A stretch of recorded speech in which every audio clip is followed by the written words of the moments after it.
Bem-vindos ao Camarote 88, o lugar onde se conversa sobre o negócio do desporto. Eu sou o João Gonçalo Cunha e estou acompanhado da Matilde Costa Dias. E nós somos os co-hosts deste podcast. Trazemos todas as semanas conversas descontraídas com os principais líderes, as pessoas mais talentosas do mundo lusófono, digamos, presidentes, executivos, empresários, agentes e atletas, que partilham as suas experiências, estratégias e como estão a influenciar a indústria do desporto. Só com conteúdo incrível e acessível a todos é que conseguimos entregar verdadeiro valor. E a melhor forma de acederem ao nosso conteúdo é subscrever o Camarote 88 nas plataformas de áudio, Apple Podcasts, Spotify, Google Podcasts e YouTube. E também partilhar o episódio de hoje com aqueles vossos 3 amigos que trabalham na indústria do desporto. Para os entusiastas do fitness, recordo que o último episódio estivemos com o Bruno Salgueiro, fundador do Dicas do Salgueiro, que mostrou o poder do marketing digital e da produção de conteúdos para construir uma marca, uma comunidade e um negócio. Matilde, queres-nos apresentar o nosso convidado de hoje? Claro que sim, com todo o prazer. O nosso convidado de hoje é Luís Cassiano Neves, talvez o nosso convidado mais multifacetado dos nossos podcasts até hoje. É especialista em Direito Desportivo, foi ex-atleta no CDUL e nas camadas jovens da Seleção Portuguesa de Rugby, foi ex-treinador do CDUL, tendo levado o clube ao título de campeão nacional após um largo período de tempo sem ganhar esse título. Mais tarde passou pela Liga Mel Pro Surf como diretor executivo e exerceu as funções de General Manager na Belenenses Chade entre 2011 e 2013. Foi mais tarde eleito como presidente da Federação Portuguesa de Rugby e recentemente, arrisco-me a dizer que se tem dedicado a um dos seus projetos mais pessoais, fundou a sua boutique de Direito do Desporto que existe em Portugal, de momento, a única, que se chama 14 Sports Law, que lhe valeu em 2020 o prémio de Sports Law Firm of the Year, atribuído pela Iberian Lawyer Awards. Grande currículo! Tínhamos de ter aqui os melhores, definitivamente. Luís, bem-vindo ao Camarote 88 e também estou muito grato pela sua disponibilidade. Obrigado, João. E bom dia, boa tarde a todos neste caso e a todo o auditório também. É um gosto enorme estar aqui convosco. Luís, pode descrever um bocadinho o seu percurso na indústria do desporto? Bem, a Matilde fez agora um resumo que, enfim, eu se calhar nem conseguiria ter recuperado algumas das coisas. Mas começou, acima de tudo, com uma paixão enorme pelo desporto. Eu acho que, João, tu tens a mesma experiência, a Matilde também, como atletas. Desde cedo que o desporto fez parte da minha vida e depois um bocadinho mais a sério quando comecei a jogar rugby. E desde aí que o desporto foi... enfim, uma parte importante da minha formação, sobretudo enquanto homem, mas depois também do ponto de vista físico, obviamente. E quando comecei a trabalhar, e um bocadinho desencantado com aquilo que foram os primeiros anos da minha vida profissional, porque de facto não eram temas que me cativassem, depois o desporto, acabei por conseguir associar esta paixão pelo desporto à licenciatura de Direito, e portanto o Direito do Desporto acabou por me abrir as portas, quer do surf, do trabalho que fiz no surf, quer do trabalho que fiz depois na própria federação. É evidente que, paralelamente, fui sempre desenvolvendo, primeiro como praticante e depois como treinador, fui sempre desenvolvendo esta ligação ao desporto e devo dizer que hoje em dia já não tenho quase ligação nenhuma à prática de uma modalidade mais a sério. Enfim, faço algumas coisas mas a brincar e faço-as mal, nomeadamente o surf. Sou um mau surfista, cheio de vontade mas com muito pouco talento, mas aquela parte que eu tinha de ser treinador perdia hoje em dia por força da vida pessoal e da vida profissional e deixou um vazio grande porque é algo que sinto imensa falta, é de uma ligação um bocadinho mais formal à parte técnica, à parte tática, à parte do dia-a-dia do desporto, do balneário. Mas tenho a enorme sorte de, pela via do direito do desporto, continuar a fazer do desporto a minha vida e um elemento essencial na minha vida. Esse caminho tem sido um caminho extraordinário e com tantas etapas, mas eu queria começar naquela que para mim e também está também mais próxima da atualidade, que era a presença enquanto General Manager da Belenenses Chade. Quais é que foram os seus principais desafios nessa função? João, Matilde, eu entro no Belenenses como advogado, com o João Almeida, na altura presidente, depois há uma alteração de presidência e, no fundo, o Belenenses que eu conheci era um Belenenses que estava mergulhado numa crise financeira profunda, profunda mesmo.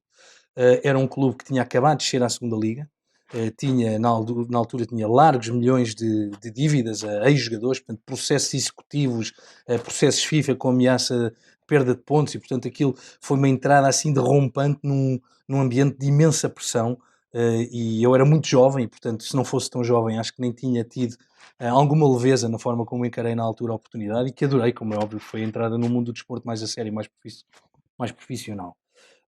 Depois, quando o Marco Paulo, que era o diretor desportivo, sobe a treinador principal, eu na altura já era treinador do CDUL, de séniores, portanto treinador de rugby. Lembro-me que havia uma enorme curiosidade por parte do José Mota, que tinha sido treinador dos séniores do Bolonenses, e que acompanhava os jogos do CDUL, gostava imenso de falar comigo sobre treino, e eu com ele, obviamente. Chegou a ver alguns jogos, inclusivamente, e achava imensa piada aos contrastes que existia na cultura de balneário e na organização do desporto, entre um desporto amador, mas que tem uma cultura muito forte como o rugby, e depois ele fazia a comparação com o futebol e com o balneário que nós tínhamos no Belenenses. O próprio presidente do Belenenses, na altura, já era o António Soares, que é um amigo que ficou para a vida, um dos homens mais extraordinários que eu conheci no desporto em Portugal, e é o António que um bocadinho, enfim, ele nunca me disse isto, mas é evidente que eu, olhando para trás, vejo que ele não tinha outras oportunidades, quer dizer, o Belenenses não tinha dinheiro, ninguém queria trabalhar no Belenenses, e portanto ele olhou para mim e disse: pá, Luís, olha, tu conheces balneários, tens competências de treino, embora seja um treino diferente, és de direito, tens algumas competências de negociação, porque tens feito aqui os nossos contratos, nós não temos quem chamar, vens tu para diretor-geral. Portanto, e na altura o convite foi feito um bocadinho por default, não havia mais ninguém. Portanto, João, tinhas o pacote completo, sabias a faceta treinador, sabias da faceta de direito, já conhecias o clube e por isso eras uma pessoa ideal para ocupar aquele cargo. Ele quis-me fazer sentir que de facto eu era a pessoa ideal. Eu acho que era mais a pessoa que restava e que dava jeito, e depois eu também acredito que ele confiasse que eu pudesse fazer um trabalho minimamente decente. Ajudou muito na altura o facto de ter entrado algum dinheiro e deu para pagar salários em atraso, e portanto na altura o balneário de jogadores sentiu muito positivamente essa mudança, e foi um circunstancialismo, não tem mérito nenhum da minha parte, e se houvesse mérito era da administração na altura, liderada pelo António. Mas nós entramos, e portanto eu entro com pagamento de salários, o que deu ali uma lufada de ar fresco enorme. E depois era um grupo de jogadores que tinha alguns líderes muito interessantes. O Duarte Machado, tinha o Fernando Ferreira. Era uma equipa que lutava pela promoção, estava a lutar para não descer na segunda liga, mas tinha nomes para estar lá em cima. E a verdade é que nessa época nós acabamos em quarto lugar, julgo eu, portanto com uma reta final de campeonato muito forte, e acabamos em quarto ou quinto lugar. E entretanto o Rui Pedro Soares já falava com o António Soares para a compra da sociedade. Esta é uma história engraçada, porque é que a Belenenses Chade foi vendida, portanto a maioria do capital social é vendida. É vendida sobretudo por causa da pressão das dívidas, e na altura havia uma dívida a um clube brasileiro, e a Matilde sabe disto porque é isto a vida dela, em que havia um processo FIFA que tinha chegado ao fim. Na altura os processos FIFA demoravam eternidades, hoje em dia são muito mais rápidos. Na altura nós empurrámos com a barriga e conseguimos atrasar o máximo tempo possível, mas basicamente era preciso pagar um valor muito significativo a um clube brasileiro a título de direitos de formação. Não havia forma nenhuma de pagar no Belenenses. As pessoas não conseguem compreender a dificuldade que era arranjar 5 mil euros para pagar remédios e material de tape, 1000 euros para pagar frutas de supermercado para comer ao intervalo. Era um desafio absolutamente incompreensível, e portanto o pagamento daquele valor afigurava-se completamente impossível, e na altura era preciso de facto trazer capital privado. O Rui Pedro Soares entrou, ele entra de facto com apoio financeiro e já apoio à gestão muito antes de ser formalizada a aquisição da SAD, portanto a venda da SAD, e é o Rui Pedro Soares, juntamente com António Soares e com Mitchell van der Gaag, que começam a preparar a época seguinte com imensa antecedência. Foi uma preparação notável, e portanto na segunda época que eu estou como General Manager no Belenenses, já sob influência do Rui Pedro Soares, e depois com a entrada formal do Rui Pedro Soares e com o Mitchell van der Gaag ao leme, nós temos uma época absolutamente histórica e subimos à Primeira Liga com um recorde de pontuação, e foi uma época Foi uma época notável, com um espírito de equipa muito difícil de obter quando há uma rotatividade tão grande entre as pessoas. Obviamente, nos desportos amadores, e o João e o Matilde sabem disto, e quem nos ouve sabe disto, é fácil haver um sentimento de pertença ao emblema, porque, enfim, são os nossos clubes desde pequenos, os nossos É o que pais se diz jogaram. vestir a camisola, então, Exatamente. literalmente. E no desporto profissional nem sempre é assim. E a verdade é que naquele ano houve um balneário extraordinário e que conseguiu coisas extraordinárias e ficaram para a história do clube. E acabaste por sair numa época em alta, não é? Portanto, quando... Sim, olha, isto eu não sei, enfim. O Rui Pedro Soares se ouvir e o Mitchell van der Gaag se ouvirem vão se rir. Eu acabei por pagar um bocadinho o preço da inexperiência. Eu, de facto, além de ser jovem na altura, nunca tinha estado no mundo do futebol, não compreendia certas dinâmicas e digamos que eh, quando exerço a minha função, se calhar exerço-a sem a devida consideração das funções de outras pessoas também. E, portanto, obviamente que foi uma enorme lição de maturidade. Na altura houve choques.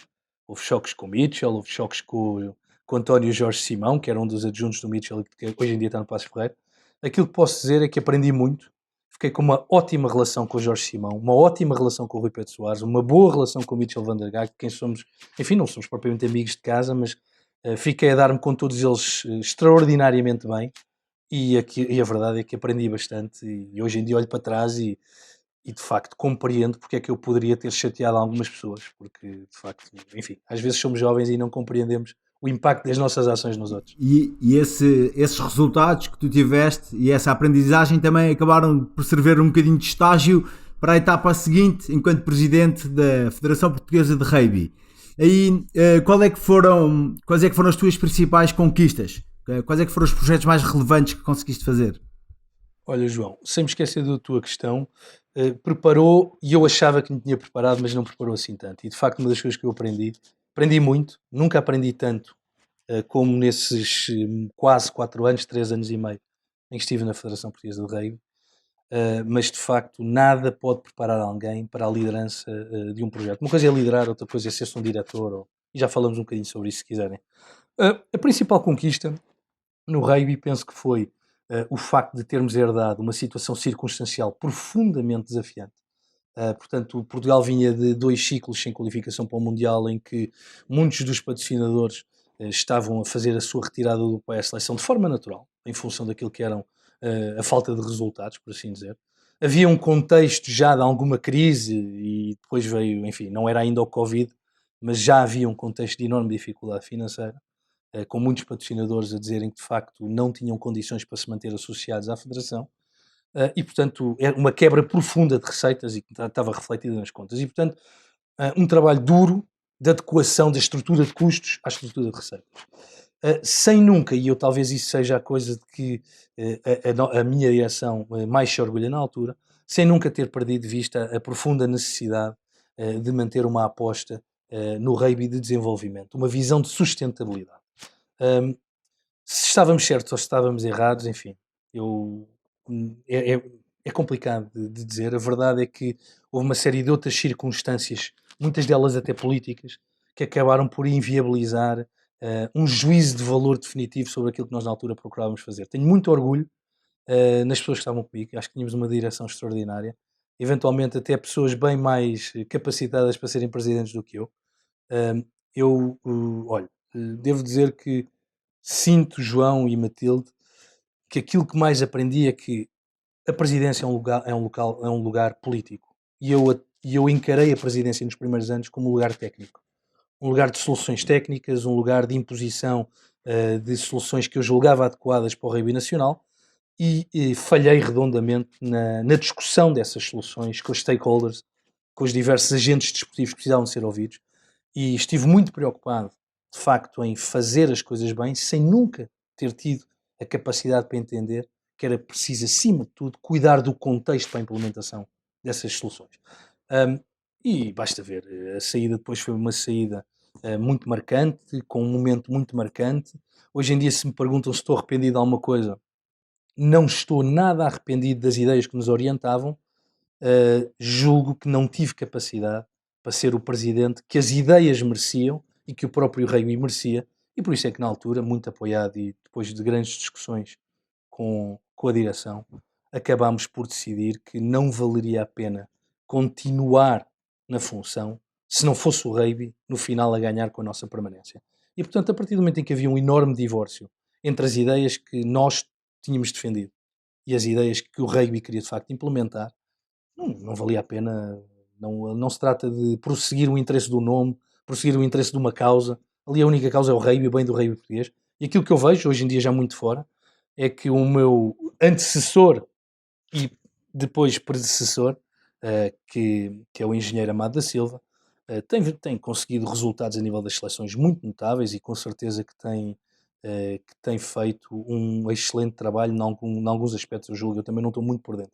Vejo com alguma vaidade que algumas das ideias que nós na altura lançámos para a mesa, o engenheiro melhorou-as e implementou-as, e eu acho que nesse aspecto ele tem feito um trabalho importante de sustentabilidade do rugby.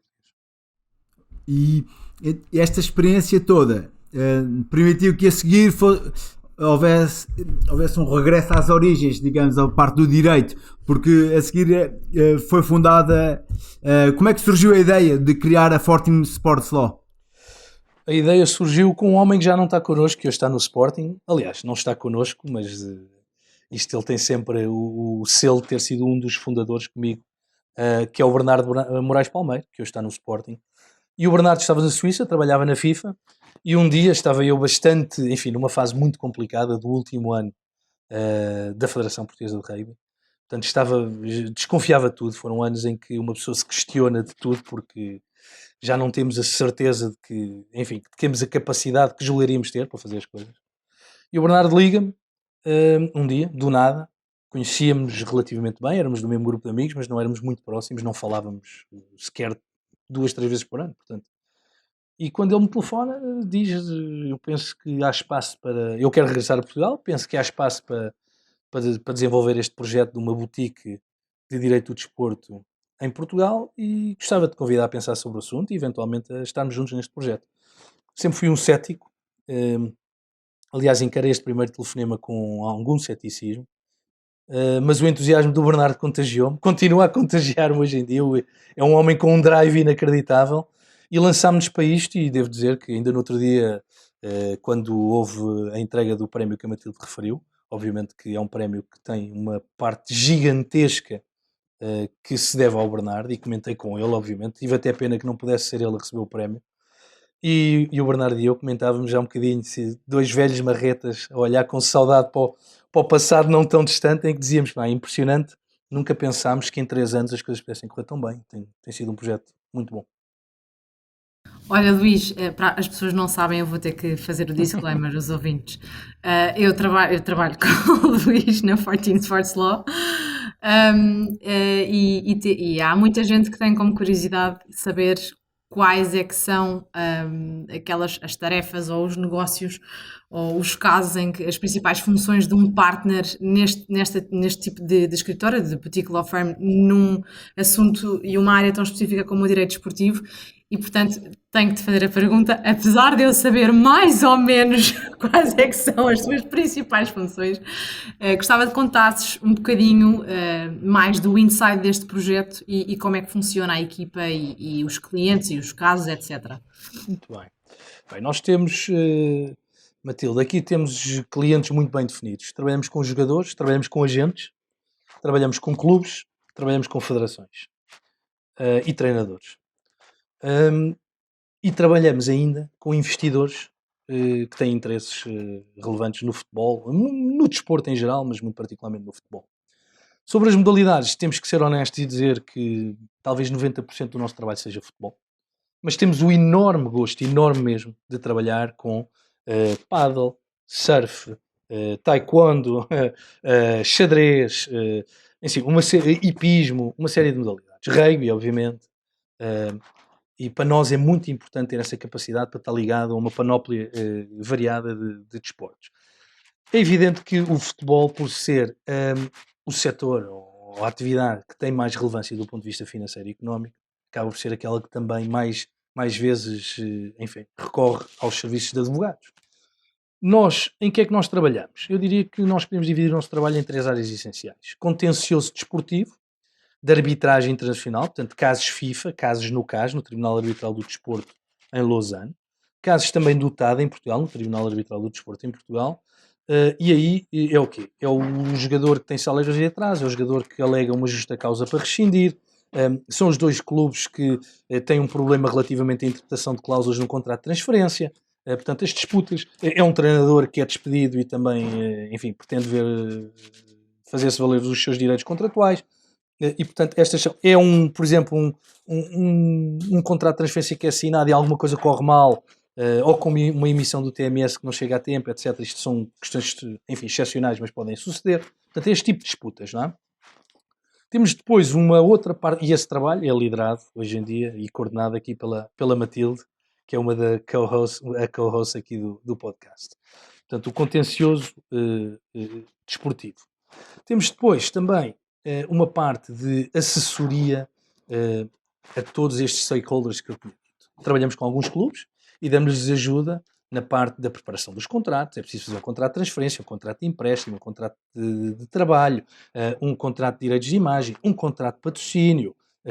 Enfim, há uma série de coisas que é preciso tratar no dia-a-dia. Um processo disciplinar, responder a um processo... Quando eu digo processo disciplinar, pode ser a um jogador, a um treinador, a um trabalhador, mas também pode ser responder a um processo disciplinar que foi aberto e iniciado pela Federação. Portanto, dar apoio também nesse aspecto, dar apoio no processo de licenciamento. Hoje em dia, cada vez mais, há exigências de licenciamento que têm aspectos financeiros, que têm aspectos de compliance societário, qual é que é a estrutura societária, quem é que são os sócios. Portanto, nós damos apoio nesse âmbito. A agentes também, damos também apoio com contratos, etc. Portanto, tudo o que seja o desenvolvimento da sua relação contratual com os jogadores que representam. E, por fim, uma área que tem vindo a crescer muito é a parte do investimento no futebol. Aquisição de clubes. Nós temos estado envolvidos em alguns processos de aquisição de clubes em Portugal e também lá fora, mas sobretudo em Portugal, evidentemente, que é onde temos mais expertise. E depois também investimento financeiro, em que nós aí, com pessoas, muitas vezes com advogados, especializados na área do M&A, do corporate, etc., que acabamos por ter intervenção, adiantamentos de receivables. Por exemplo, um clube que está com problemas de tesouraria, quer adiantar prestações do seu contrato de direitos de transmissão televisiva, quer adiantar prestações de qualquer contrato de patrocínio, quer adiantar prestações ou montantes que estão previstos num contrato de transferência. Portanto, nós também acabamos por ter intervenção nesse tipo de situações, e eu diria que estas são as 3 áreas essenciais. E dentro desse cenário todo, quais é que são as suas funções? Bem, quando éramos o Bernardo e eu, éramos um bocadinho faz tudo, não é? Hoje em dia já temos uma estrutura um bocadinho maior. Com a saída do Bernardo, eu assumi muito a parte contratual, a parte de tudo o que seja... eu tenho sempre um pé no contencioso, embora esse contencioso seja hoje liderado pela Matilde. Temos o Gabriel e o Frederico que nos ajudam muito. O Gabriel trabalha muito de perto com a Matilde em tudo o que é a parte do contencioso, e eu trabalho um bocadinho mais as relações com os clubes, as relações dos agentes com os jogadores. Eu estou muito mais focado nessa parte de apoio a toda a atividade contratual, a atividade do compliance, etc., diária, dos processos disciplinares, da vida do dia-a-dia dos clubes e dos agentes, E tudo o dos que é jogadores, dos treinadores. E investidores. depois tem a parte do investimento também. É evidente que o João e Matilde, e o João também, acho que sabes isto, é evidente que depois, quando tu tens uma estrutura destas, começas a crescer um bocadinho, começas a ter pessoas por baixo de ti pelas quais és responsável, e portanto há uma parte muito, muito grande da minha vida hoje em dia, que é garantir que nós continuamos com uma boa presença no mercado, com boas relações com os nossos clientes, e que estamos atentos a novas oportunidades que podem surgir, e isso consome uma parte muito, muito significativa do meu dia-a-dia hoje em dia. Eu estou curioso aqui tendo em conta que vocês são um escritório de advogados, não é? Como é que funciona a captação de novos clientes? É o que vos aparece ou tem alguém à procura de new business? Nunca poderia temos, olha, João, o new business hoje em dia está comigo, mas eu encorajo, e a Matilde não me deixa mentir. Eu lembro-me uma coisa que o meu pai me disse. O meu pai é médico, portanto tem nada a ver com com advocacia, mas o meu pai, quando eu era muito novo, disse uma coisa: os profissionais liberais dependem de duas coisas, do seu conhecimento e dos seus clientes. E, portanto, não vale a pena ter conhecimento sem ter clientes, mas também não vamos muito longe se tivermos os clientes e não tivermos o conhecimento, a competência, não é? E, portanto, eu desde muito cedo eu comecei a trabalhar, antes do Belenenses trabalhava sozinho, trabalhei há alguns tempos sozinho, logo imediatamente a seguir ao Belenenses e entre a Federação, também trabalhei muito sozinho, por África, mas de forma independente, e portanto eu já há algum tempo que perdi um bocadinho o receio de funcionar e viver sem uma rede de segurança por baixo de mim, não é? E sempre tive a noção de que neste setor muito específico do futebol, os clientes ganham-se pelas relações de confiança que se estabelecem. E portanto tinha como pressuposto de atuação a necessidade de permanentemente estar próximo de clientes ou de potenciais clientes que fossem atores relevantes, estar presente em jogos, conhecer os diretores desportivos, conhecer os presidentes dos conselhos de administração, estar junto deles, os treinadores, dos jogadores de quem nós conhecemos. Depois vamos fazendo amizade ao longo de quase 20 anos de vida no futebol profissional. Uma pessoa acaba por conhecer as pessoas e estabelecer relações de proximidade pessoal. É evidente que quando o Bernardo e eu instituímos e avançámos com o escritório, conhecemos uma nova realidade, e que não sendo ainda uma realidade tão prevalecente quanto nós gostaríamos, ou seja, se calhar representa 20 a 30% dos nossos novos clientes, mas começa a existir o facto de nós estarmos presentes com artigos, com algumas notícias no LinkedIn, e portanto as pessoas já começamos a ter aqueles e-mails enviados para o geral de tive conhecimento da existência do vosso escritório, tenho este problema, e portanto eu diria que hoje em dia se calhar 30% dos novos clientes nós já angariamos através de uma... Já não é o boca a boca, ou já não é o conhecimento pessoal de um ou outro doado. O Luís estava a falar aí de um ponto importante que é a vossa rede de contactos e hoje em dia os clientes também vêm, portanto, do trabalho que já fizeram e do tal conteúdo que estava a falar, mas a Fortune Sports Law já tem representação no Brasil e na Grécia. Portanto, qual é a visão por trás desta expansão internacional? Isso é engraçado e é uma excelente pergunta, João. Eu podia mentir e dizer que isto foi fruto de um grande planeamento, mas não é verdade. Por exemplo, o Gabriel é neste momento o nosso representante no Brasil, e porque é que nós escolhemos esse formato, por assim dizer? O Gabriel esteve connosco durante um tempo muito significativo. Foi alguém que demonstrou uma capacidade técnica acima daquilo que era esperado, porque ele é um rapaz bastante jovem e, portanto, rapidamente se tornou indispensável.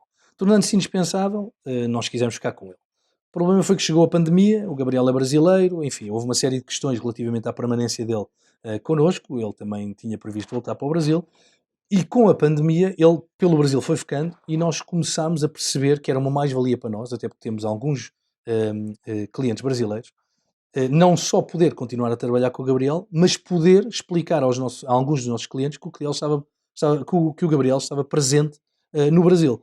E foi assim que, no fundo, nós começámos a perceber que era possível ter esta presença, esta desfocalização da nossa presença geográfica, através de pessoas em quem confiamos imenso e com as quais temos uma relação de trabalho muito, muito próxima. Portanto, o Gabriel está perfeitamente integrado naquilo que é a nossa estrutura. Relativamente à Grécia, foi um bocadinho diferente. Foi através de... Nós neste momento temos o Cosmas na Grécia. O Cosmas tem um trajeto muito semelhante a todos os outros colaboradores da sociedade. Portanto, a Matilde tem o ISDA, ela tem o Masters feito no ISDA. O Frederico Ben-Simão tem o Masters feito no ISDA. O Gabriel tem o Masters feito no ISDA. E o Cosmas tem também... esteve a estagiar num dos melhores escritórios do Brasil, no Rio de Janeiro, em Direito do Desporto, depois regressou à Grécia. Nós começámos a colaborar pontualmente com eles e depois, obviamente, que em função daquilo que é o facto do espaço, não apenas a Grécia, mas o espaço geográfico ali que é coberto pela presença na Grécia, que tem a ver com a Turquia, tem a ver com alguns países dos Balcãs, etc., começou a fazer sentido nós também termos alguém lá, que obviamente, tal como o Gabriel, tem uma integração quase perfeita na nossa estrutura, portanto é um trabalho diário, é um trabalho de integração normal na nossa estrutura, mas temos um braço naquela parte do mundo que é importante porque acaba por nos dar jeito para uma série de situações. Posso dar um exemplo. Nós, nesta janela de verão, tivemos uma situação relativamente à emissão de um certificado de transferência internacional. E se não tivéssemos alguém no local a trabalhar diariamente com a Federação Grega, tínhamos visto gregos, peço desculpa aqui a piada um bocadinho seca, como se costuma dizer, mas tínhamos visto gregos para resolver o problema e, portanto, é nesse âmbito que faz sentido nós termos esta deslocalização. Luís, última pergunta para terminar, que já, eu por mim ficava aqui o dia todo, mas O vosso problema é que eu também ficava. última, eu sei, eu mais do que ninguém sei. Última pergunta para terminar. Ora bem, 3, 4 anos a 14 Sports Law tem 2 escritórios de representação, tem o escritório de Lisboa, do Porto, portanto de Portugal, Brasil e Grécia. Portanto, quais é que são os grandes objetivos para os próximos 5 anos? Será que vamos ver mais escritórios de representação? Neste momento não estamos a prever que isso suceda, embora o nosso crescimento orgânico tenha sido feito mais em função das circunstâncias, ou seja, é preciso haver a pessoa certa, com o contexto certo para essa expansão acontecer. Foi o caso do Brasil e o caso da Grécia. As pessoas certas estavam lá, com quem nós já tínhamos uma ligação muito relevante e portanto acabou por acontecer de forma normal. Há a pessoa e há a carteira de clientes que justifica isso. Para nós, em termos de 14, eu acho que o objetivo é inevitável. Há uns anos atrás, o Bernardo e eu tirámos uns dias em janeiro, no início do ano, para pensar um bocadinho estrategicamente naquilo que poderia ser a sociedade. Entretanto, o Bernardo saiu, mas os objetivos mantêm-se perfeitamente válidos. Nós, na altura, queríamos ser reconhecidos, não apenas individualmente, mas enquanto marca, por assim dizer, como um escritório de referência no direito do desporto a nível global, porque o nosso mercado é um mercado global. Quem está no direito do desporto tem que estar no mercado global. E eu acho que demos um primeiro passo em 2020 para isso. Obviamente tínhamos objetivos de faturação que em 2020 tiveram um grande revés, porque foi um ano difícil, mas 2021 já está a ser um ano em que nós já estamos muito alinhados com aquilo que eram as nossas perspectivas de faturação que tínhamos traçado em 2018 e confirmado em 2019. Não prevejo que nós sejamos uma sociedade que vai crescer para dezenas e dezenas de funcionários. Acho que neste momento a nossa principal preocupação é garantir que a qualidade do nosso trabalho continua a distinguir-nos como uma sociedade de referência na área do direito do desporto, não apenas em Portugal, mas a nossa ambição é podermos vir a ser uma sociedade de referência também a nível mundial. É evidente que é um objetivo muito ambicioso, nós estamos a falar se calhar de um grupo de 10, 15 muito restrito, mas eu acredito que este é um objetivo que, nomeadamente a mim, que hoje em dia sou o managing partner, que sou o sócio da sociedade, vai-me exceder a mim próprio. Isto será um objetivo que eu tenho que prosseguir, mas que, se Deus quiser, vocês que estão connosco, que estão com a 14, serão vocês depois até a receber estes prémios daqui a 5, 10 anos. Muito bem. Luís, como a Matilde disse, nós estamos a chegar ao fim. Esse percurso aqui na indústria do desporto é impressionante. Uma verdadeira montanha-russa de emoções em todas as etapas, e enquanto partner também da 14 Sports Law há de ser seguramente, porque é uma função de liderança e enquanto empreendedor isso é tremendo. Por isso, quero deixar um grande agradecimento pela sua disponibilidade para estar aqui um pouco connosco e a partilhar o seu conhecimento, e também quero deixar um agradecimento aos nossos ouvintes por fazerem parte da nossa pequena comunidade das pessoas que estão interessadas no negócio do desporto, uma comunidade que vai começando a ganhar alguns seguidores. E para quem nos quer continuar a seguir, já sabem, podem nos acompanhar nas redes sociais, mas também, sobretudo, subscrevam, ajudem-nos com feedback no Google Podcasts, no Spotify, Apple Podcasts, YouTube. Tudo isso nos pode ajudar. Também nos podem colocar às vezes comentários sobre potenciais convidados que nós podemos trazer aqui ao Camarote 88. Mais uma vez, obrigado Matilde, obrigado Luís. Muito obrigado, eu também queria vos agradecer e dar-vos os parabéns por este podcast, que é interessantíssimo e é uma iniciativa bem necessária aqui no nosso mundo do desporto. Muito obrigado. Obrigado e até para a semana.